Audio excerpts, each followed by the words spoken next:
오늘은 2월 21일 하나님 말씀은 요한계시록 14장 14절. 또 내가 쳐다보니 보라 흰 구름이라. 그 구름 위에 인자 같은 이가 있는데 앉아있는데 그의 이마에는 금면류관을 썼고 손에는 예리한 낫을 가졌더라.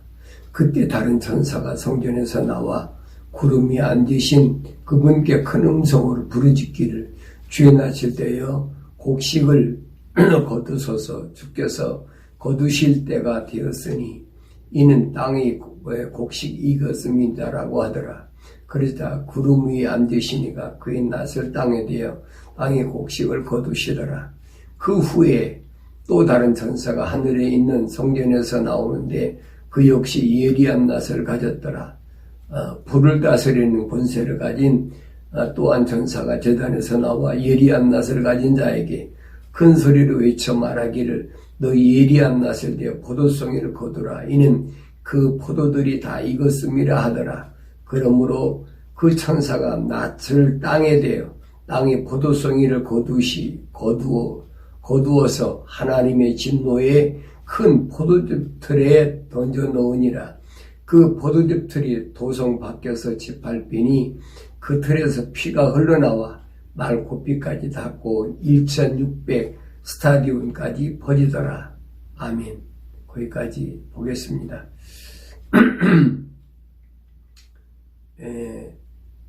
오늘은 14장에서 등장하는 천사에 대하여 말씀을 드리려고 합니다. 14장에는 그 네 천사가 등장하는 것을 우리에게 보여주고 있는데, 지난 시간에 말씀드린 14장 그 6절에서부터 보면은 14장 6절에서 또 내가 보니 다른 천사가 하늘에서 한가운데로 날아가는데 그가 땅에 사는 자들과 모든 족속과 언어와 백성에게 전하 영원한 복음을 가졌다 그랬습니다. 영원한 복음을 가졌다. 다시 말하면 하나님의 소식을 전하는 가브리엘 천사. 그래서 여기서 가브리엘 천사가 등장하고, 그러면서 그 천사가 뭐라 합니다. 하나님을 두려워하며 그분께 영광을 돌리라. 이는 그분이 심판의 때가 이르렀음이라. 하늘과 땅과 바다와 물의 원천들을 지으신 그분께 경배드리라고 하더라 그랬습니다. 그 다음에 보면 또 다른 천사가 뒤따라가며 말하기를 큰 도성 바벨론이 무너졌도다. 이는 그녀가 모든 민족들에게 그녀의 음행으로 인한 진노의 포도주를 마시게 하였음이라 라고 했다 그랬습니다. 그러니까 여기에서 첫 번째 천사는 가브리엘 천사, 두 번째 천사는 무슨 천사냐? 미카엘 천사, 가브리엘 천사, 미카엘 천사 그렇습니다. 그리고 세 번째 천사가 셋째 천사가 그들을 따라가며 큰 음성으로 말하기를 누구든지 그 짐승과 그 형상에 경배하고 그의 표를 이마나 손에 받는다면 그 역시 하나님의 진노의 포도주를 마시게 되리니 그것이 그의 진노의 잔을 혼합하지 않고 부은 것이니라.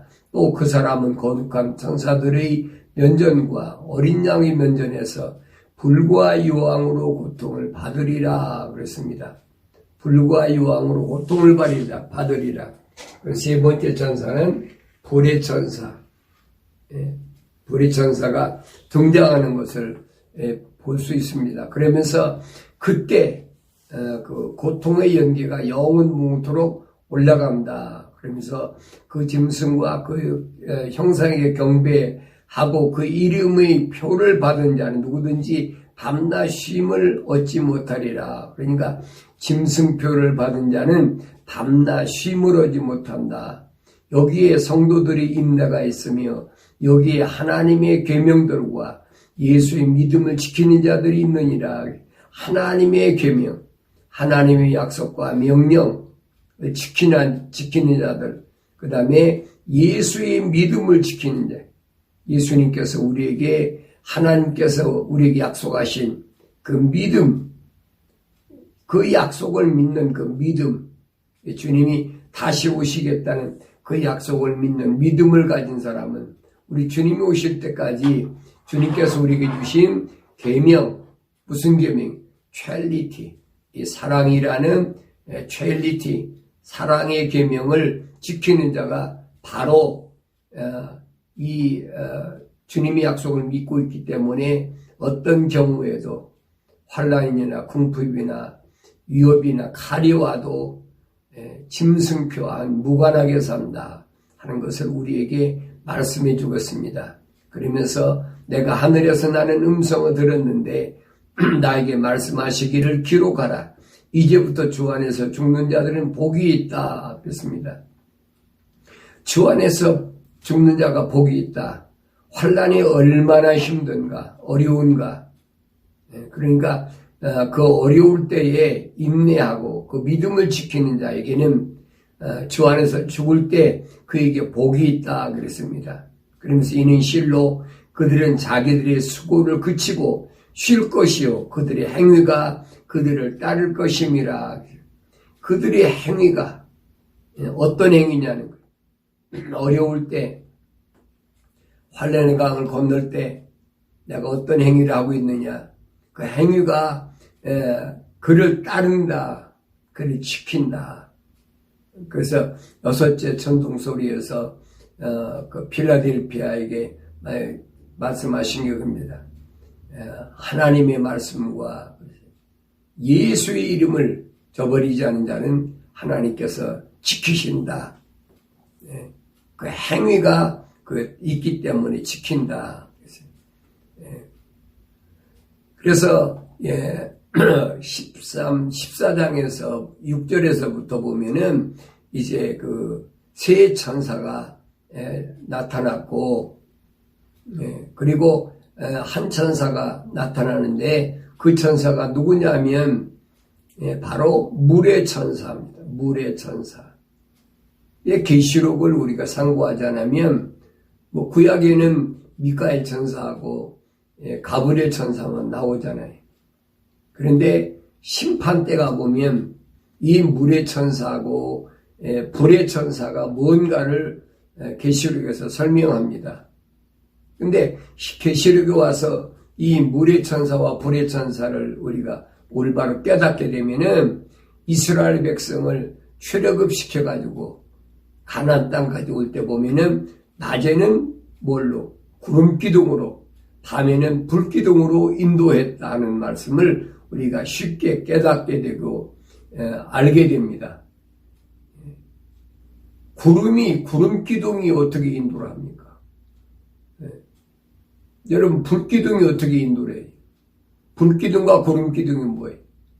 우리가 안 보이니까 그 말씀을 그래 요한계시록을 모르면 그게 무슨 말인가 모른단 말이에요.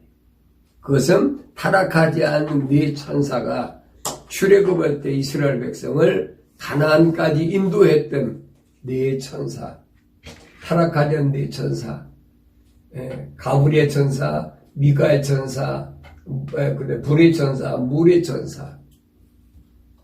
그래서 하나님께서 인간이 타락해서 세상에 내려왔을 때 하나님의 거룩한 호흡으로 지음받은 하나님 백성들을 항상 누굴 통해서 사역을 맡기셨느냐.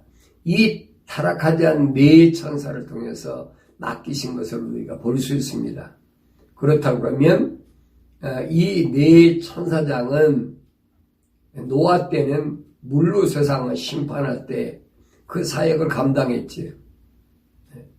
또 그 소돔과 고모라가 아주 그 제약이 관영해 가지고 하늘까지 닿다. 그래서 하나님께서 누굴 통해서 불의 천사를 통해서 유황불로 소돔과 고모라를 멸망시켰다. 그러니까 하나님의 그 천사들의 사역을 우리가 잘 알아야 돼. 그렇다고 여러분 천사를 숭배하면 안 됩니다. 천사는 피조물이기 때문에 피조물을 섬기는 것은 우상이 되어버리는 거예요. 그래서 성경에서는 오로지 창조주 하나님 아버지만, 내 아버지만 섬기는 것이, 그것이 올바른 신앙관이다 하는 것을 우리에게 설명해 줍니다. 요한계시록 가면은 사도 요한이 이 천사장에게, 힘센 천사장에게 엎드려 경배하니까 그 천사가 뭐랍니까? 야, 왜 나한테 엎드려 경배하냐? 경배받으실 분은 창조주 하나님 한 분밖에 안 계시다. 나한테 경배하지 말라는 거예요. 이게 타락하지 않은 천사의 올바른 자세지요. 그러면서 이 피조물 천사의 뭐라고 그랬어요? 천사의 그 수치와 인간의 수치는 같다는 겁니다. 왜냐? 똑같은 피조물이니까. 그러니까 이런 부분을 우리가 올바로 하려면 아무리 천사가 우리가 이 땅에 사는 동안에 어려움을 겪을 때 그가 돕는다 하더라도 그에게 경배할 이유가 없어요. 그러니까 하나님이 우리를 위해서 준비하신 자들이니까. 그래서 바울은 히브리서에서 그러잖아요. 그 천사들은 누구냐? 그 천사에 관해 바울이 한마디로 정의하죠. 그건 구원받을 후사, 구원받을 하나님의 자녀들을 위해서 하나님이 보내신, 섬기라고 보내신 종들이라. 예수님께서도 방에서 40일 동안 금식하셨을 때 사탄 마귀가 와서 3가지를 시험했잖아요. 그때 하나님 말씀으로 예수님께서 사탄 마귀를 물리치니까 사탄 마귀가 떠나가니까 누가? 천사가 수종되더라 그랬어요. 천사가 수종되더라. 그러니까 천사라고 그래서 사탄 마귀하고 하나님의 허락 없이 싸우는 게 아니에요. 그건 잘못 알고 있어요. 그 주님께서 십자가 지시기 전에 세상에 계실 때 그러잖아요.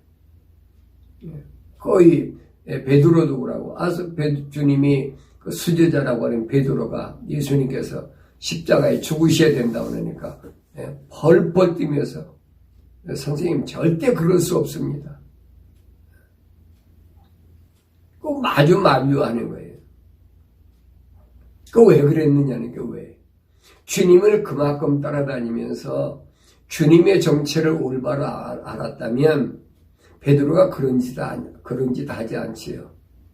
근데 베드로가 생각하기는 그가 성령 받기 전이니까 이분이 정말 메시아인데 이분이 와서 이제 뭔가 자기들이 기다리는 이제 그 왕국을 세상에다 세우고 다윗 때처럼 그렇게 했으면 좋겠는데 갑자기 내가 죽어야 된다고 주님 말씀하시니까 기가 막히잖아요.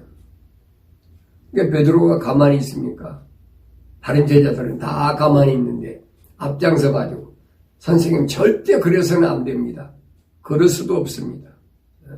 얼마나 베드로가 주님께 얘기를 합니까? 다른 사람은 다 떠나더라도 나는 절대로 주님 떠날 수가 없습니다. 그렇게 자신만만하게 하는 베드로에게 주님이 뭐라고 말씀하십니까? 사탄아 내 뒤로 물러가라. 내가 세상에 온 것은 하나님의 거룩한 호흡으로 지음받은 하나님의 자녀들의 죄를 담당하기 위해서 십자가에 죽어야 되는데 그것을 내가 가름하기면 너는 사탄이라. 이 얼마나 엄중한 말씀인가 잘 알아야 돼. 그러니까 천사도 하나님이 쓰시고자 하는 그 사람은 절대 해치지 않는다. 그게 베드로가 그 얘기예요. 정권 가진 사람하고 싸우지 말아라. 왜? 하나님이 필요하니까 그 시대에 세워놓으셨으니까 너는 그에 대항하지 마라. 왜? 하나님께서도 하나님께 쓰시는 천사도 하나님의 세운 그 정권 잡은 자는 절대 해치지 않았다는 거예요. 근데 거짓말로 우리가 악과 싸워야 된다 그러면서 앞장서 가지고 자기가 하나님의 종이라고 자처하면서 이게 가짜중이에요. 가짜중이죠. 우리가 그거 조심해야 돼요. 이렇게 혼란스러울 때 특히 조심해야 됩니다. 우리가 역사적으로 보면 혼란스러울 때 아주 조심해야 돼요. 혼란스러울 때 뭐가 많이 생기냐? 가짜들이 많이 생겨. 선지자도 거짓 선지자가 많이 생기고, 성경에 그런 게 사도도 뭐 신사도 그런 것들 있잖아요. 선지자도 뭐 자기가 이 시대 선지자라. 하나님이 필요하게 세우는 그 사람들을 해치고자 하는 것은 그건 천사도 하지 않는 행위인데 내가 어떻게 거짓거리 하느냐. 이게 베드로가 그래요. 그런 사람은 죄와 단절될 수가 없는 사람이라. 그는 멸망받기로 아주 작정된 사람이라고 그렇게 딱 결론 지어버렸어요. 근데 우리는 그런 사람을 앞장세워내가지고 영웅처럼 대접하고 이 얼마나 어리석은 짓인가. 비성경적이다 하는 것을 우리가 잘 알아야 됩니다. 그러니까 그런 사람들이 하나님의 종이라고 자처할 때 그때가 바로 마지막 때 혼란스러울 때 조심하라. 주님께서도 네가 마지막 때 그리스도가 여기 있다 저기 있다 뭐 별것들이야 골방에 있다 뭐 광야에 있다 하더라도 따라가지 말아요. 왜? 성경에 기록된 거 외에는 내가 따라가서는 안 된다는 겁니다. 혼란스러울 때 틈타는 거 그런 것들이 참 우리 앞에 얼마나 많은가 몰라요.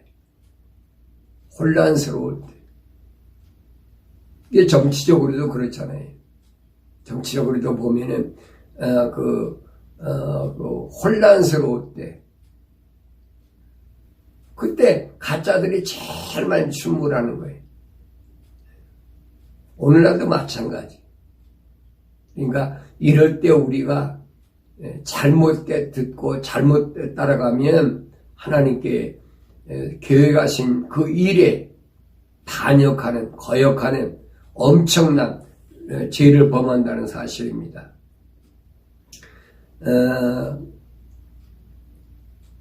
오늘 14장 14절에 보면 또 내가 쳐다보니 보라 흰 구름이라 그 구름 위에 인자 같은 이가 앉았는데 그분의 이마에는 금 면류관을 썼고 손에는 예리한 낫을 가졌더라 그랬어요.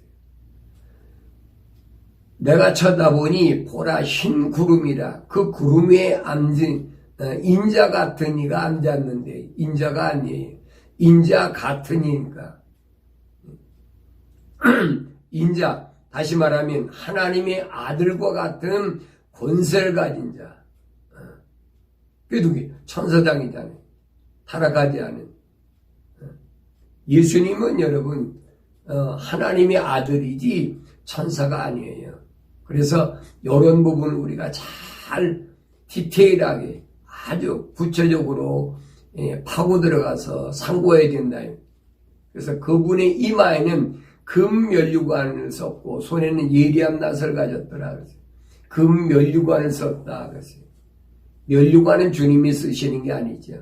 주님은 왕관을 쓰시는 분이지 그분이 면류관 쓰시는 게 아니에요. 그 면류관은 상급인데 여기 보면은 24장로가 있고 이거 다 면류관이에요.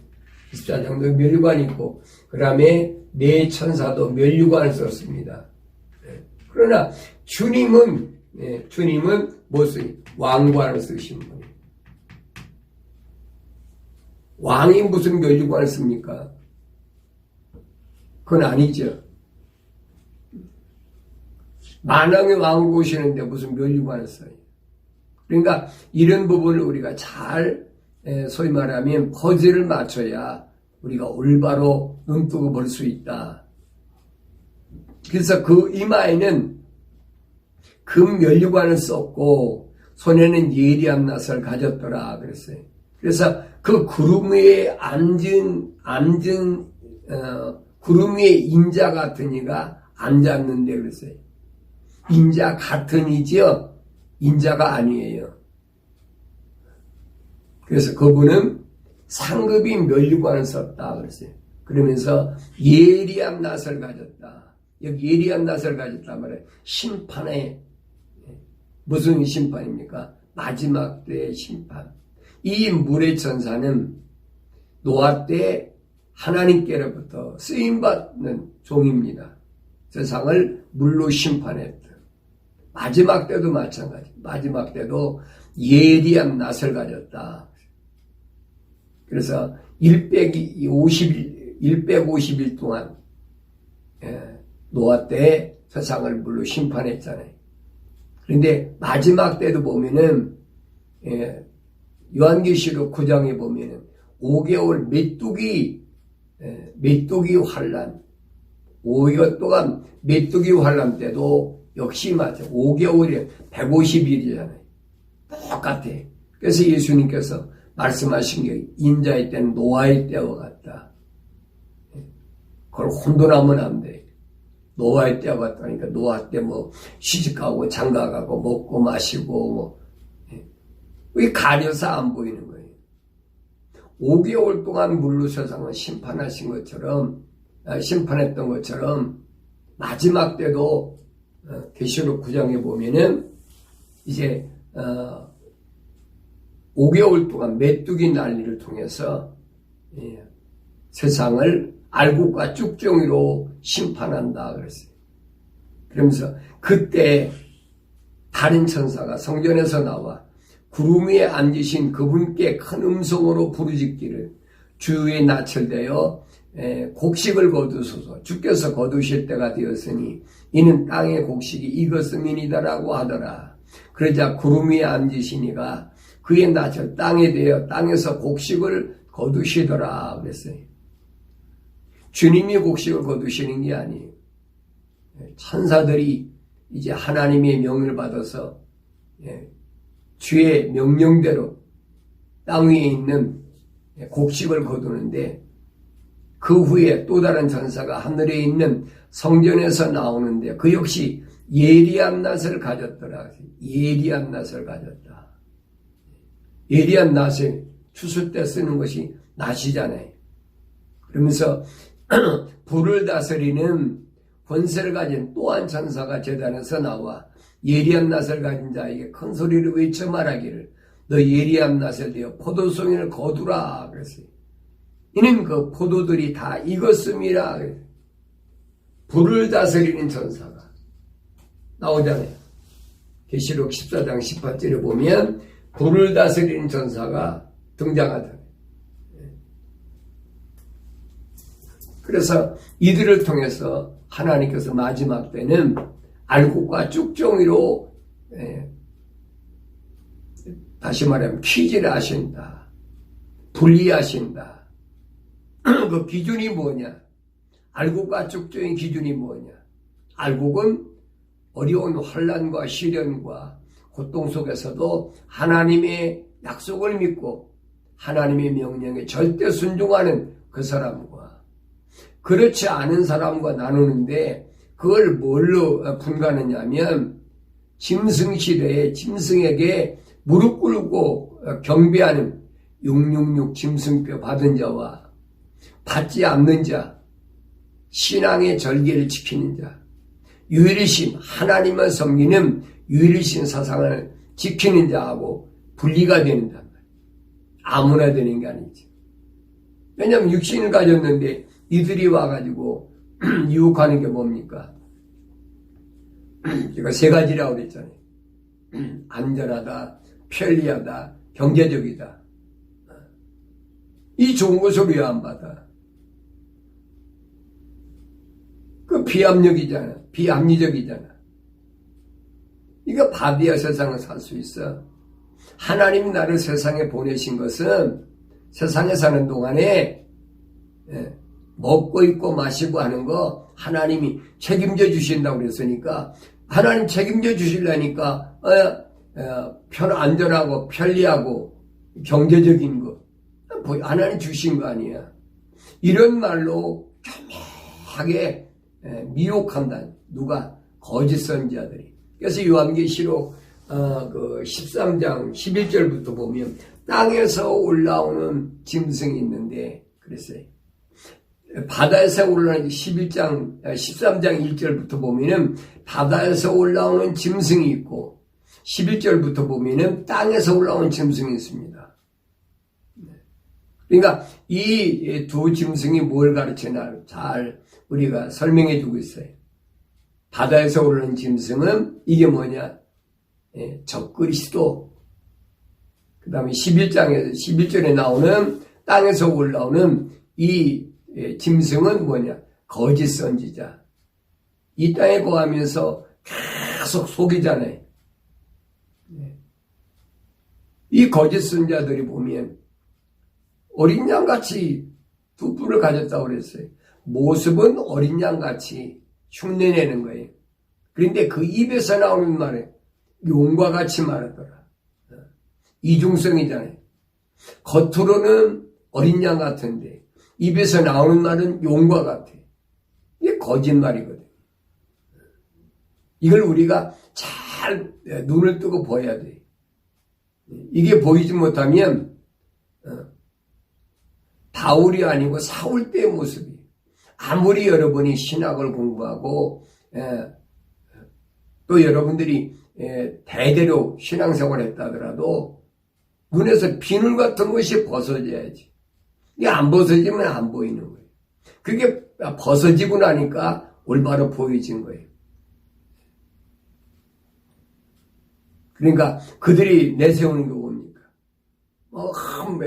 맨날 그 신학의 사조 같은 거 내세우고 전통 내세우고 어쨌든 하나님 말씀 전한다고 하면서 신학자들의 얘기를 내세우는 사람은 여러분 가까이 하지 마세요. 그건 다 거짓말들이. 왜냐하면 그 신학자들은 다 어디서 나온 자들입니까? 로마 캐토릭을 기준으로 해서 거기서 나온 개신교에서 신학자가 나왔지. 그 전에 무슨 신학자가 있어요? 예수님 당시 신학자가 있습니까? 예수님 가신 이후에 신학자가 있습니까? 없잖아요. 신학자가 시작된 것이 언제인 줄 압니까? 여러분, 주님이 가신 후에 AD 100년, 110년 고경에 유대인 필로라는 사람이 그리스에 가서 공부해가지고 헬라지요 가서 공부해가지고 와서 이집트에 있는 그 알렉산드리아에다가 학교를 세워놓고 거기서부터 무슨 작업을 했느냐? 소위 말하면 히브리의 그리스 철학에다가 그 다음에 유대인의 하나님 말씀 이걸 접목시키는 소위 말하면 하나님의 말씀, 하나님의 거룩한 뜻을 세속화하는 작업을 한 거예요. 그게 최초의 학교예요. 거기서 만들어진 게 뭐냐면 AD 200년경에 오리겐이라는 사람이 헥사폴라 오란이라고 그러죠. 그게 개역개정 성경이에요. 셉트젠스라고.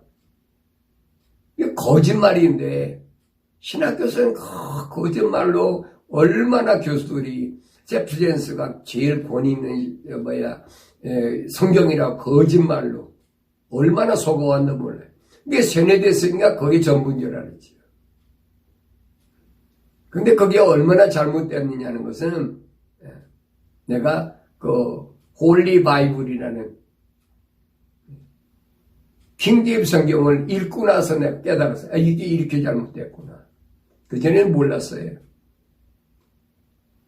그 이후에 계통에서 누가 나왔습니까? 그 계통에서 우리가 잘 아는 유세비우스라는 사람이 나왔어요.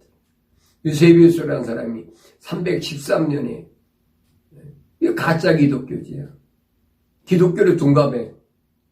그래가지고 로마 당시 세상을 지배하는 콘스탄틴 대제하고 서로 손을 잡고 뭐 했습니까? 밀라노 칙령을 만들었어요. 이스라엘 백성에게 하나님께서 언제 너 가나안 땅에 들어가서라도 절대 그들과 약속을 맹세하지 말라고 그랬잖아요. 손잡지 말라고. 세상 것과 절대 손잡으면 안 된다. 근데 유세비우스가 콘산드레자하고 손을 잡고 만든 것이 그 밀라노 칙령이에요. AD 313년. 이게 로마 캐토릭에서 그때 시작된 거예요. 로마 캐토릭의 여러분 기원을 올바로 잘 아셔야 돼요. 이 기원을 알지 못하면 사탄 나비 루시퍼의 세력이 뭔가를 우리 올바로 알지 못해요. 그리고 그 다음에 그들이 만든 게 뭡니까? 그들이 AD 325년에 니케아에서 거짓말로 예수님이 탄생했다. 타양신, 타무스신 출생날 12월 25일을 예수님 출생한 날이라고 거짓말로 성탄절이라고 계속 지켜오잖아요. 또 봄에 주님이 부활하신 날은 또 뭐라 합니까? 봄의 여신, 겨울 동안 그 차가운 그 땅속에 잠들었던 모든 것이 다시 소생합니다. 부활했다. 그게 철학적 이론이거든요. 그래서 그 봄의 여신, 다이애나 여신부터 여러 여신들을 섬기는 축제일이 뭐냐? 그게 부활주일이에요. 여러분 속으면 안 돼요. 아직도 그런데 개신교에서는 계속 속이고 있어서 그게 누구냐? 그게 바로 어린 양 같은데 두 가졌는데 어린 양과 두 뿔을 가졌는데 용과 같이 말하더라. 이게 거짓 선자거든. 예수 이름 팔고 하나님 이름 팔고 성령 이름 팔고 그 용과 같이 말하는 거예요. 거짓말로. 그러면서 한 수 더 뜨지요. 사도신경이라. 사도들이 언제 신앙 고백을 그렇게 했습니까? 사도신경은 하나밖에 없어요. 사도들의 신앙 고백은. 베드로가 주는 그리스도의 살아계신 하나님의 아들이시라는 그 고백.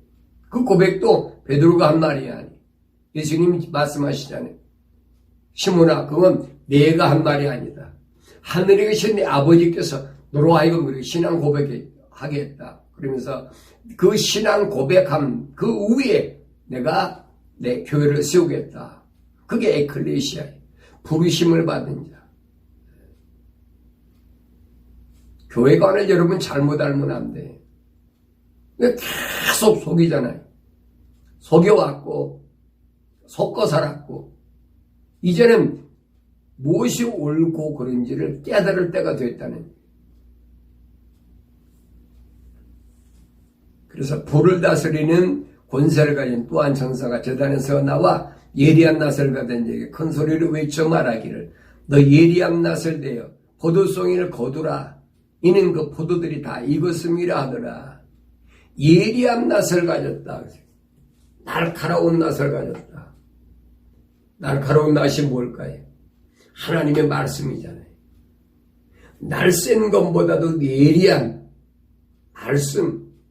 좌우에 날쌘 어떤 것보다도 예리한 말씀.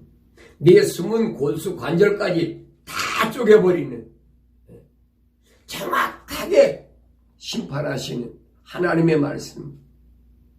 하나님 말씀 앞에는 여러분 우리가 속일 수가 없어요. 어떻게 속입니까? 깜깜한 데 속일 수가 깜깜한 데서. 그러나 낮에 빛이신 주님 앞에서는 속일 수가 없는 거예요. 진리 앞에 어떻게 거짓이 여러분 활개를 칩니까? 진리 앞에서는 거짓은 여러분 맥을 못 추는 거예요. 그걸 아셔야 돼요. 그러니까 아무리 나한테 와서 공갈 협박하고 뭐라고 해도 내가 진리로 허리를 떼고 있으면 넉넉히 이길 힘이 거기서 나오는 거예요. 이게 승리하는 거지. 그렇지 않으면 여러분 힘든 거예요. 진리가 나에게 힘을 주지 않는 내가 거짓을 어떻게 이깁니까? 그 거짓말로 뭐 기적도 행하고 별짓 다 하잖아요. 마술을 하는 것처럼. 그 눈으로 보면 거기 그럴듯한데 어떻게 한다고 넘어가지. 그래서 바울이 오늘 부르심을 받은 교회들에게 하나님의 전신 갑옷을 무장하라. 내 머리에는 항상 구원의 투구를 쓰란 말은 하나님을 두려워하는 거예요. 하나님을 두려워하는 거예요. 그 생각과 마음을 잊어버리지 말라는 거예요. 그 다음에는 믿음의 흉배를 붙이라. 내 가슴에 믿음의 흉배를 붙이고, 왜 사탄 마귀가 내게 불화살을 쏘려고 준비하고 있으니까. 여러분, 믿음의 흉배를 붙여야 가슴에 갑옷을 입어야 뚫고 들어오지는 못하지. 진리인 의에 하나님의 약속을 믿는데, 그래 야고보 사도가 그랬잖아요. 한 분 하나님, 그 사탄 마귀도 떤다. 그게 진리의 흉배거든요. 유일신 사상. 그걸 무너뜨린 게 뭐냐면, 그게 여러분, 그 밀라노 칙령이라는 거예요. 캐토릭이 만들어진 거. 거기서 1517년에 마르틴 루터가 개혁한다고 나온 것이 그 개신교거든요. 그러니까 우리가 하나님 말씀을 올바로 상고하면서 우리가 소위 기독교 뭐라고 그럴까요? 기독교 역사를 쭉 상고해 보면 금방 나타나요, 보여요. 이게 얼마나 잘못된가. 우리 거기에 속아 살아오고 있잖아요. 근데 이제 벗어날 때가 됐다는 거예요. 왜? 하나님께서 모든 것을 다 밝히시니까. 마지막 때 심판하시려면 분명히 알게 하시고 심판하셔야 될 거예요. 그러니까 하나님의 거룩한 호흡으로 지음받은 자들에게는 어떤 경로를 통해서라도 여러분에게 이런 사탄 마귀 루시퍼들이 얼마나 속이고 한다는 것을 알게 하신다. 어떤 경로를 통해서라도. 꼭 내 유튜브 방송을 통해서 아니더라도 왜 이 지구에는 하나님의 거룩한 호흡으로 지음받은 사람들이 언어와 방백과 민족과 백성들이 꽉 깔려 있어요. 그들 가운데는 하나님의 거룩한 호흡으로 지음받은 자들이 있기 때문에 그래서 하나님께서 말씀하신 게 그겁니다. 두 증인을 통해서 영원한 복음을 통해서 그들에게 복음이 증거된다. 두 증인이란 말은 둘이란 말은 유대인과 교회를 가리키는 거예요. 그래서 두 올리브나무, 두 촛대 교회를 위해서. 그래서 두 증인이라는 말을 우리가 올바로 잘 깨달아야 된다. 예리함 나서되 포도송이를 거두라. 포도송이. 포도송이가 뭡니까? 예수님이 오셔서 포도로, 누가 포도라고 그랬어요? 나는 포도나무요, 너희는 가지니. 그랬어요. 천사가 나설 땅에 되어 땅에 포도송이를 거두어서 하나님의 진노의 큰 포도즙들에 던져 넣으니라. 포도송이를 거두어서 하나님의 진노의 큰 포도즙들에 던져 넣으니라. 포도송이를 거뒀는데 왜 하나님의 진노의 큰 포도즙들에 왜 넣습니까? 포도송이를 거뒀으면 그냥 가지고 올라가면 되지. 여기 보면 하나님의 큰 포도즙들의 진노의 큰 포도즙들에 진노, 거짓 것들. 분명히 하나님의 진노를 통해서 거짓과 참이 갈라져야 돼. 이게 여러분 심판이에요. 이게 가르는 거예요. 그 포도즙들이 도성 밖에서 짓밟히니 그 틀에서 피가 흘러나와 말 고삐까지 닿고 1600 스타디움까지 퍼지더라. 말 고삐까지 쳤다는 말이 무슨 말이에요? 말 고삐가 있으니까 말이 서 있는 만큼 포도 피가 포도즙이 그만큼 찼다는 얘기. 그만큼 깨끗이 정결하게. 그리고 하나님께서 그 정결한 것만 받아들이신다 하는 것을 우리가 올바로 알아야 됩니다. 그래서 예수님은 이 땅에 계시는 동안에 나는 참 포도나무요 나의 아버지는 농부시라 그랬어요. 나는 참 포도나무고 내 아버지는 농부시다. 내 안에서 열매를 맺지 못하는 자마다 그분께서 제거해 버리시고 열매를 맺는 가지마다 정결케 하시어 많은 열매를 맺게 하시느니라. 내 안에서 열매를 맺지 못하는 자마다 그분께서 제거해 버리시고 열매 맺지 못하는 가지 뭐 할 겁니까? 쓸데없는 거지. 그러면서 열매 맺는 가지마다 정결케 하시어 많은 열매를 맺게 하신다. 그러니까 열매를 맺는 가지하고 열매를 맺지 못하는 가지. 가지는 가지인데 두 가지가 있어요. 그래서 열매를 맺지 못하는 것은 잘라버리고 열매를 맺는 가지는 정결케 한다. 깨끗하게 한다. 회개하게 한다. 이 말이에요. 생각과 마음과 삶의 가치관이 하나님 앞에 올바로 돌아서기 위해서 많은 열매를 맺게 하신다. 이제 너희는 내가 너에게 일러준 말로 깨끗해졌느니라. 주님께서 하신 말씀을 우리를 깨끗하게 하시는, 정결케 하시는 말씀이라 이 말. 그 말씀이 그러면서 내 안에 거하라. 그러면 나도 너희 안에 거하리라. 내 안에 거하라. 내가 먼저 예수 안에 거해야 돼. 그러면 나도 너희 안에 거하리라.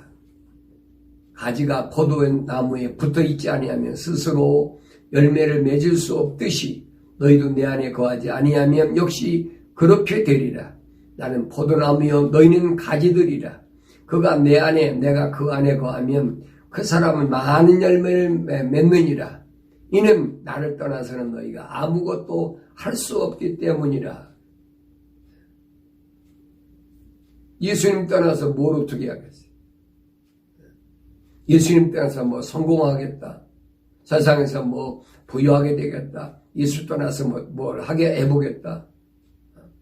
사람들에게 칭찬받을 수 있는 그런 일을 할 수 있지 모르지만은 하나님께는 여러분 인정이 안 돼. 하나님께, 창조주 하나님, 내 아버지께 인정받는 건 안 된다. 세상에서 부유하게 될 수 있는 건 얼마든지 있어요. 그래서 너희가 가지들이라면 마땅히 내 안에 붙어 있어야 된다. 가지가 나무에 붙어 있지 않으면 어떻게 어떤 진액을 여러분 빨아들여서 열매를 맺겠습니까?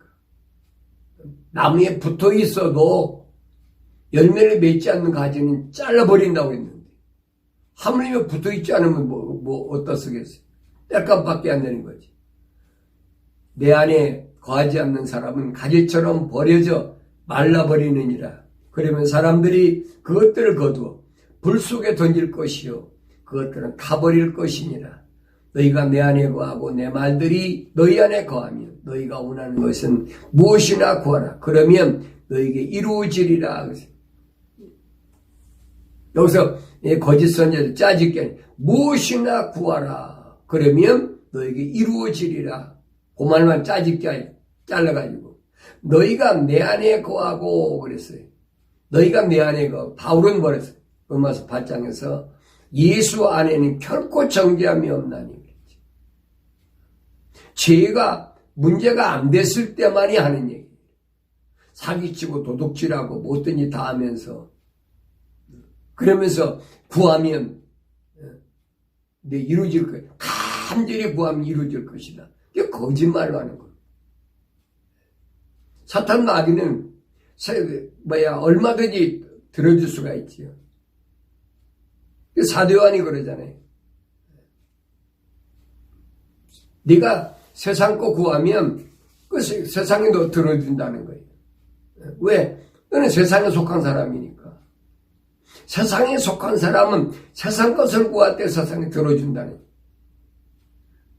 그래 하나님께 속한 사람은 아니라는 거예요. 성령은 심지어 하나님 자녀들이 잘못 구한 것까지도 깨닫게 하고 이게 아니구나. 그러니까 너희가 내 안에 거하고 내 말이 너희 안에 거하면 예수님 말씀하시는데도 바리새인들이나 서기관들이 사두개인들이 예수님 따라다니면서 주님이 하신 말씀이 내 말이 너희 안에 거할 곳이 없다.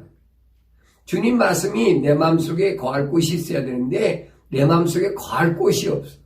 왜 그래? 악한 생각, 살인, 간음, 음란, 도둑질, 거짓 증거, 모독이 있기 때문에 이 더러운 것이 사탄 마귀 루시퍼의 세력이 내 안에 어둠이 있는데 하는 주의 말씀이 어떻게 있겠습니까? 있을 수가 없는 거지. 그래서 내 말이 너희 안에 있을 곳이 없다는 말을 이 말씀을 우리가 아주 깊이 깨닫고 내가 성경을 읽는 것이 중요한 것이 아니고 내가 말씀을 듣는 것이 중요한 것이 아니로 내가 주의 말씀을 들었으면 그 말씀이 내 안에 거할 곳이 있나 없나 그걸 내가 여러분 찾아봐야지. 다른 사람에게 말씀하시는 게 아니에요. 오늘 나에게 말씀하시는 거지. 그러면서 그렇게 되면은 원하는 것은 무엇이나 구하라. 원하는 것은 네가 뭘 원하냐.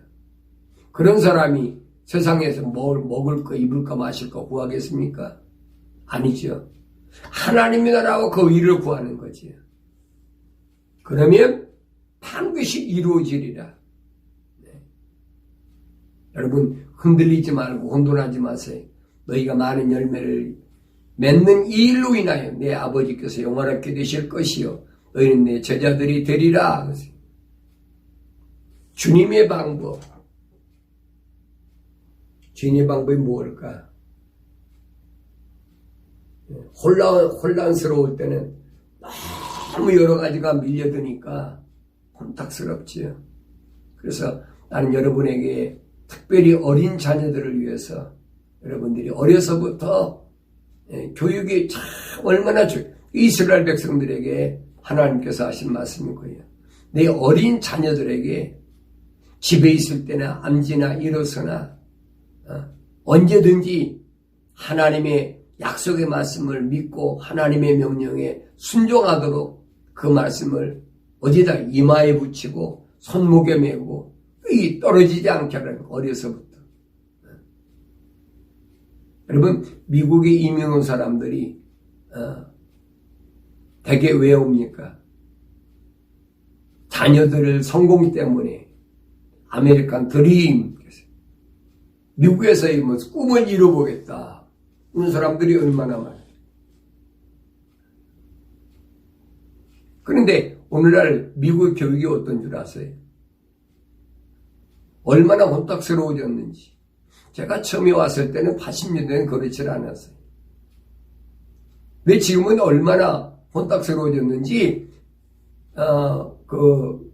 킨드가든 유치원 때부터 초등학교, 중학교, 고등학교 때까지 뭘 가르치느냐. 그 가르치는 게 뭐냐면 네가 원하는 것은 남자든 여자든 네가 선택할 수 있다는 거예요. 요즘 그러잖아요. 여러분 공공연하게 여러분 그 하원에서 미국 하원에서 엊그저께 여러분 발표하는 거 안 봤습니까? 내가 원하면 남자는 여자도 여자는 남자도 마음대로 바꿀 수 있다는 거예요. 이게 얼마나 심각한 교육이에요. 이게 어려서부터 이런 교육으로 자라나게 되니까 그 아이들이 성장해가지고 이 정체성이 혼란이 오는 거예요. 어려서부터 하나님의 말씀으로 올바르게 잘 교육이 돼 있으면은 이렇게 배우는 거 계속 싸우겠죠. 그렇지만은 어려서부터 이렇게 기초가 돼 있으면은 쉽게 흔들리지 않습니다. 왜? 하나님의 거룩한 호흡으로 지음받은 사람 흔들리겠습니까? 안 흔들리지. 이게 자꾸 정체성이 혼란스러운 거예요. 그러니까 많은 분들이 그렇게 얘기를 한다고 그래요. 미국에 가서 자녀들 교육시켜서 성공적으로 아메리칸 드림을 좀 이루려고 했더니 얘들이 보니까 교육이 잘못돼가지고 이상한 데를 빠져가지고 뭐 동성연애도 좋다, 무엇도 좋다. 이렇게 되어버려요. 그러니까 부모들하고 이게 갈등이 생기는 거죠. 어렸을 때는 그냥 미국에서 미국의 뭐랍니까 그 꿈을 이루기 위해서 열심히 일하고 아이들에게 그냥 돈만 대주고 그러다 보니까 이 아이들이 학교에서 뭘 배우는지 몰라. 지금 미국이라는 곳이 이렇게까지 온탁됐어요. 여러분 뭐 뉴스 보셨잖아요. 세계 각 나라에 있는 미국 대사관 앞에다가는 무슨 깃발을 동성연의 깃발, 보난파 전우주발, 동성연의 깃발을 대사관 앞에 다 걸어라. 그 말이 되는 일입니까? 말은 좋아요. 미국이면 선진국이다. 경제대국이다. 선진국은 선진국이죠. 사탄 마귀가 앞장선 선진국. 올바로 잘 아셔야 돼요. 하나님의 진리의 말씀으로 우리가 무장하지 않으면 순식간에 나도 모르게 흙탕물에 휩쓸려 내려가 버리는 거예요. 지금 바뀌고 있잖아요. 아날로그 시대에서 디지털 시대로. 이 혼란한 틈을 타가지고 자기도 모르게 넘어가, 자기도 모르게. 하나님의 말씀으로 무장된 사람은 안 넘어가요. 하나님의 진리 말씀으로 올바르게 무장된 사람은 안 넘어가요. 그래서 아무나 성경 읽는 게 아니라고 그랬잖아요. 성경은 아무나 들고 다닐 수 있어요, 아무나. 더 나아가서 읽을 수도 있어요. 근데 바울처럼 그렇게 가말리엘 교보사 밑에서 열심히 공부했는데도 눈에서 비늘 같은 것이 떨어졌어요. 언제? 부활하신 예수를 만났을 때. 그전에는 몰랐어요. 부활하신 예수님을 만났을 때 눈에서 비늘 같은 것이 떨어지고 아나니아를 통해서 선지 아나니아를 통해서 안수받아 성령 받고 그리고 그가 복음 증거자가 됐다. 이런 말씀들이 오늘 나에게 무엇을 말씀하시고 있는지를 아셔야 되지. 성경이야 뭐 악서자라도 얼마든지 갖고 다니지. 요즘은 이제 뭐 무거운 누가 성경을 들고 다니려고 합니까? 디지털 시대인데. 가벼운 뭐 핸드폰 하나는 거기 뭐 별의별 거 다 있는데. 성경 안 가지고 다니거든. 꼭 가지고 다닌다고 그래가지고 읽는 건 아니에요. 액세서리도 얼마나 갖고 다니니까. 또 읽어도 깨닫지 못하면 안 읽는 거하고 다른 게 뭐가 있어요.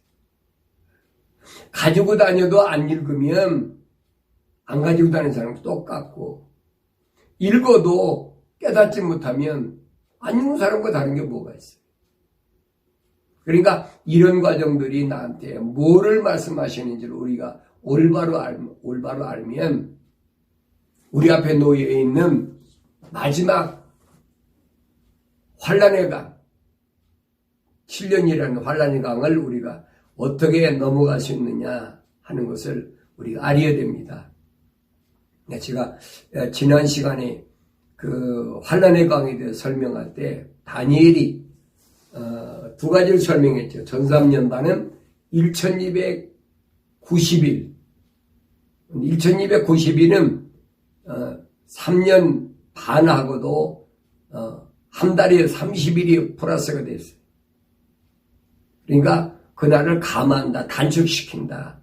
주님 말씀하셨고 후 3년 반에는 기다려서 1335일.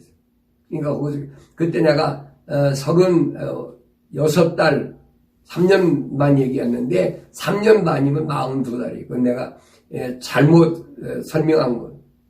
그건 내가 나중에 들어보니까 그렇게 됐더라고요. 그러니까 후 3년 반은 42달에다가 75일이니까 2달 반을 더하면 44달 반으로 되어 있어요. 그것이 1335일이에요. 그런데 그 44달 반을 42달로 단축하지 않으면 안 된다라고 주님은 분명히 마태복음 24장에서 말씀하신 것을 우리가 깨달아야 됩니다.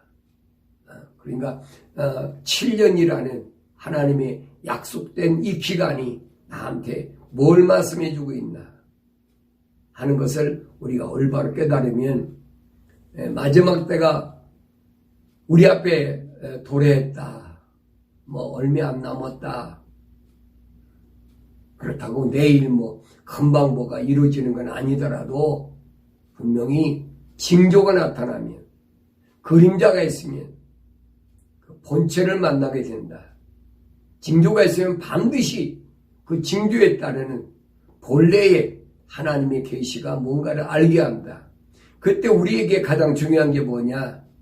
죄라는 문제를 해결하는 거다. 바울이 로마서 8장 1절에서 그러므로 이제 예수 그리스도 안에 있는 자들에겐 결코 정죄함이 없나니 그들은 육신을 따라 행하지 아니하고 성령을 따라 행하느니라. 예수 안에 있다는 증거는 뭐냐? 육신을 따라 행하지 않는, 육신 따라 행하는 게 뭡니까? 사도 요한이 그랬죠. 안목의 정욕, 육신의 정욕, 생의 자랑이다. 이게 육신을 따른 거예요. 이건 하나님과 원수가 되는 거예요. 육신적인 이런 욕구, 이것 따라가면 이건 여러분 큰 내 영혼이 무너져버리는 엄청난 일인 것을 우리 깨달아야 됩니다. 그래서 내가 예수 그리스도 안에 있는가 아닌가 날마다 나 자신을 점검하는 것이 얼마나 중요하냐는 예수 안에 있는 것을 육신을 따라 행하지 않고 누굴 따라? 성령을 따라 행하는 성령을 따라. 여러분 성경 66권 빼놓고는 성령이 말씀하신 게 없어요. 예수님 말씀하시잖아요. 나도 세상에 와서 하나님 아버지께서 하신 말씀을 증거하는데 내가 가서 내 이름 모래 성령 거두시면 그가 뭐 자기가 한 말을 하는 것이 아니라 내가 너에게 한 말들을 그가 기억나게 한다. 깨닫게 한다. 그 얘기. 성령이 오셨다고 성령은 이 말씀하시고 예수님 말씀하시고 그런 얘기가 아니란 말이에요. 하나님 아버지의 말씀은 절대 불변이 한 가지밖에 없어요. 예수님이 하신 말씀이 그거예요.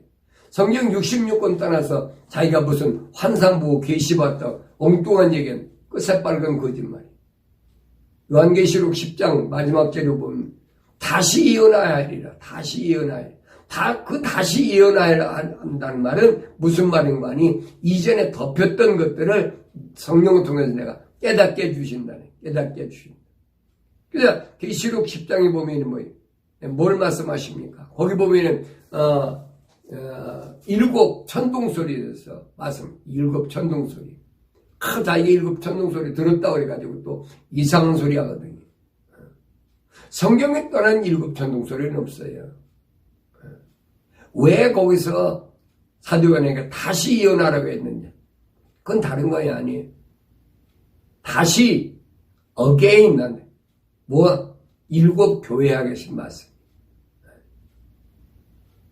그래서 이런 부분을 우리가 올바로 하려. 성경을 떠난 예언이나 성경을 떠난 어떤 잘못된 것을 성령께서 주셨다라고 하는 이거 새빨간 거짓말. 이 거짓 선지자들이. 그들이 어린 양같이 두 뿔을 가졌는데 용과 같이 말하는 자들. 이런 것을 우리가 올바로 알지 못하면 마지막 때 혼란스러울 때 이들에게 넘어질 수밖에 없다. 그래서 사도 요한은 요한일서 3장 7절에서 어린 자녀들아 아무도 너희를 속이지 못하게 하라. 의를 행하는 자는 그분께서 의로우신 것 같이 의로우니라. 의를 행하는 자 하나님께서 옳다고 인정하는 것. 하나님께서 옳다고 인정하는 게 뭡니까? 아브라함이 하나님 말씀 믿음에 하나님이 의로 여기셨다. 하나님이 약속을 믿었을 때 의로 여기시는 거지 하나님 약속을 안 믿는데 의로 여깁니까? 거짓말이지. 그래서 의를 행하는 자는 그분께서 의로우신 것 같이 의로우니라. 예수님께서 하나님의 약속의 말씀을 믿고 십자가에 죽으신 것, 그분이 의로우신 그 행위, 너도 그렇게 의롭다. 그러면서 죄를 짓는 자는 마귀에게 속하나니 이는 마귀가 처음부터 죄를 짓기 때문이라. 이 목적으로 하나님의 아들이 나타났으니 곧 마귀 일들을 멸하는 것이라. 죄를 짓는 자, 죄가 뭐예요? 하나님 약속을 믿지 않고 하나님 명령에 거역하고 불순종하는 것. 이게 죄거든요. 여기서부터 죄의 근원이 시작되는 거예요. 그러니까 죄를 짓는 것은 마귀에게 속았다는 증거예요. 이 말씀들이 내 마음속에 와서 올바로 깨달아집니다. 그러면서 하나님으로부터 태어난 사람은 누구나 죄를 짓지 아니하나니 이는 하나님의 씨가 그 사람 안에 거하며 또 그 죄를 지을 수 없는 것은 그가 하나님께로부터 태어났기 때문이라. 하나님께로부터 태어난 사람은 하나님께로부터 태어나지 않은 사람 둘이 있죠. 두 가지 종류가 있어요. 하나는 하나님께로부터 태어난 사람, 하나는 하나님께로부터 태어나지 않은 사람. 예수님께서는 어디서 말씀하세요? 요한복음 8장 44절에서 말씀하시죠. 너희는 마귀 사탄으로 나왔기 때문에 너희 아비 마귀, 진리가 없는 거짓, 그게 속한다는 거예요. 47절에 뭐랍니까? 하나님으로부터 온 사람은 하나님 말씀을 듣느니라. 이게 달라요, 여러분. 하나님 말씀을 듣는 자와 하나님 말씀을 듣지 않는 자. 이 듣지 못하는 자를 성경은 예수님은 43절에서 뭐라고 말씀하십니까? 깨닫지 못하는 자다. 듣지 않는 거나 깨닫지 못하는 거 똑같지요. 그러나 하나님께로부터 온 사람은 하나님 말씀을 듣느니라. 하나님 말씀을 깨닫는다는 거예요. 하나님 말씀을 어떻게 깨닫습니까? 회개하고 생각과 마음과 삶의 가치관이 세상에서부터 하나님께로 바뀌어졌을 때 성령을 통해서 깨닫게 해주시는 거예요. 그게 하나님께로부터 온 자란 말이에요. 이 부분을 우리가 올바로 잘 아셔야 우리가 흔들리지 않고 올바른 길을 갈 수 있다. 그러면서 여기에서 하나님의 자녀와 마귀의 자녀가 드러나느니라. 의를 행하지 않는 자는 자기 형제를 사랑하지 아니하는 자 누구나 하나님께 속하지 아니하느니라. 의를 행하지 않는 자, 하나님께 옳다고 인정받지 못하는 자, 하나님의 약속을 믿지 못하는 자. 두 번째는 자기 형제를 사랑하지 않는 자. 자기 형제를 사랑하지 않는 자가 누구예요? 누가 내 형제? 하늘에 계신 내 아버지의 뜻대로 행하는 자가 바로 내 형제여 자매여 모친이라 주님이 말씀하셨죠. 하나님의 뜻대로 행하는 자. 그 사람이 어때요? 온유한 자, 아나우. 내 뜻대로 행하지 않고 하나님의 뜻대로 행하는 그 예수님의 모습이거든. 그게 온전한 모습이다. 이 어떤 사람은 하나님의 말씀을 올바로 깨닫지 못하니까 자기 형제 아님 자기 형제 돌보지 않아도 된다 오해하고 있는 사람이 있어요.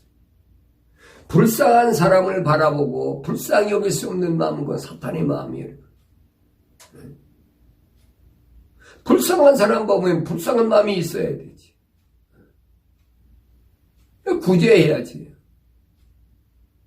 자기 거 다 넣어놓고 구제한다는 이름으로 요즘 이제 팬데믹 때문에 어려우니까 우한 코로나 바이러스 때문에 어려우니까 경제적으로 어려우니까 얼마나 힘들어요. 불쌍한 사람 있으면 나눠줘야지. 그걸 여러분 얘기하는 게 아니에요. 누가 내 형제냐? 누가 내 형제냐? 형제의 사랑이 필요할 때 성경에서는 어느 때라고 그랬어요? 엘리야 때 3년 6개월 동안 비가 오지 않아서 어려울 때 그때 도운 사람이 누굽니까? 바로 오바데라는 사람. 우상에게 굴복하지 않고 사탄 마귀 아합이나 이세벨에게 굴복하지 않는 7,000명이 있어요. 7,000명. 그래 그런 사람들을 돕는 것이 마지막 때에 6번째 전등소리에서 형제의 사랑이다. 그래서 우리는 어떤 경우에도 우리 마음속에 자비한 마음, 불쌍한 남에게 뭔가 베풀고자 하는 그 마음. 여러분 남에게 베풀지 않으면 그 가족이 여러분 세상 떠나면 뭐 할 거예요? 세상 떠나면 뭐 할 겁니까? 아무 쓸모없는 거예요. 그래서 성경은 그래요. 내가 자비를 베풀 수 있을 때 베풀으라. 남에게 줄 수 있을 때 주라는 거예요. 나중에 쫄딱 망해가지고 내가 지금 뭐 줄 수 없습니다. 있을 때 왜 안 줬어? 그건 핑계거든요. 핑계. 세상에서 부하고자 하는 그런 마음, 그건 여러분 기독사상이 아니에요. 잘못된 마음이지. 그래서 우리 생각과 마음 속에 하나님의 진리의 말씀으로 올바로 세워졌으면 또 그 말씀이 새겨졌으면 내가 하나님께로부터 의롭다고 인정받아야 됩니다. 하나님께로부터 의롭다고 인정받지 못하면 7년 대환란 때에 엄청난 시련 속에서 내가 견디지 못하고 넘어진다. 안 넘어지려면 여러분들이 첫째로는 뭐예요? 회개하고 생각과 마음과 삶의 가치관이 어디에서 육신의 동역, 안목의 동역, 생의 자랑에서 돌아서야 돼. 하나님과 원수된 거니까. 주님 안에 거하는 그런 삶. 그 회개예요. 방향을 바꿔야 돼. 세상 중심이었던, 내 육신 중심이었던 이곳에서 하나님이 중심으로 바꿔야 돼. 뭐 육신 뭘 먹고 건강하고 뭐하고 거기에 이러면 초점 맞추는 것이 아니야. 세상에 사는 동안이야 하나님 주신 대로 먹으면 되는 거지. 그렇게 하나님 중심으로 사는 거야. 그렇게 돌아섰을 때, 회개했을 때 주님 약속은 뭐냐? 그때 성령을 주신다. 그래서 회개하고 성령 받아야 우리가 하나님의 진리의 말씀을 바로 볼 수 있다. 회개하고 성령 받아야 부활하신 예수님을 만날 수가 있고 내 눈에서 사울의 눈에서 비늘 같은 것이 떨어진 것처럼 내 눈이 벗겨지고 하나님의 진리의 말씀을 통해서 하나님의 거룩한 광명의 세계를 바라볼 수 있는 신령한 영안이 열리게 되고 그리고 내 인생의 바른 길을 갈 수 있음을 성경은 우리에게 설명해 주겠습니다. 혼탁한 때에 거짓 것들이 얼마나 많은지 몰라요. 그 말 들어보면 그럴듯해. 왜 얼마나 그들이 감성적으로 이성적으로 미혹하는지 거기에 조심해야 된다. 특별히 뭐 즐기려면 그들이 침투하니 문화생활할 때 문화생활하려고 하면 여러분 틀림없이 찾아옵니다. 그러니까 어린 자녀들을 어려서부터 하나님의 진리의 말씀으로 잘 양육하는 것이 얼마나 중요한가 하는 것을 성경을 통해서 우리가 올바로 깨닫고 여러분이 자녀들을 어려서부터 진리의 말씀에 떠나지 않도록 잘 양육시키는 것이 그 자녀들이 세상을 살아갈 때 하나님 거룩한 호흡으로 지음받았다면 반드시 세상을 따라가지 않고 또 세상으로 흘러갔다가도 다시 돌아오게 되어 있어요. 이 말씀을 깊이 여러분 이해하시고 마음속에 여러분 간직하시고 어려서부터 하나님의 말씀으로 잘 양육하는 그런 하나님의 거룩한 복됨 가정과 여러분의 삶이 되기를 바랍니다.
예수와 함께 이 삶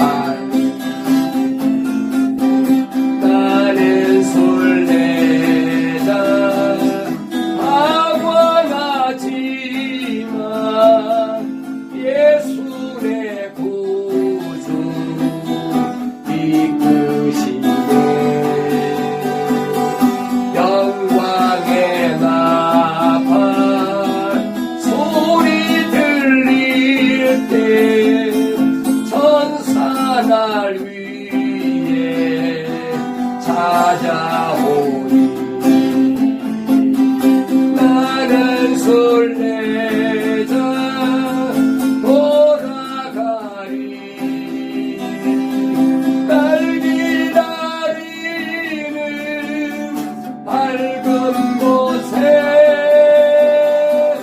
곧 돌아가리 기쁨의 나라 예수와 함께 길이 살리 나는 설레자 피곤한 몸을 하늘나라에 누비시네 주 볼 때마다 영광 나타나 승리를 위해 찬양하리 나는 설레자 돌아가리 날 기다리는 밝은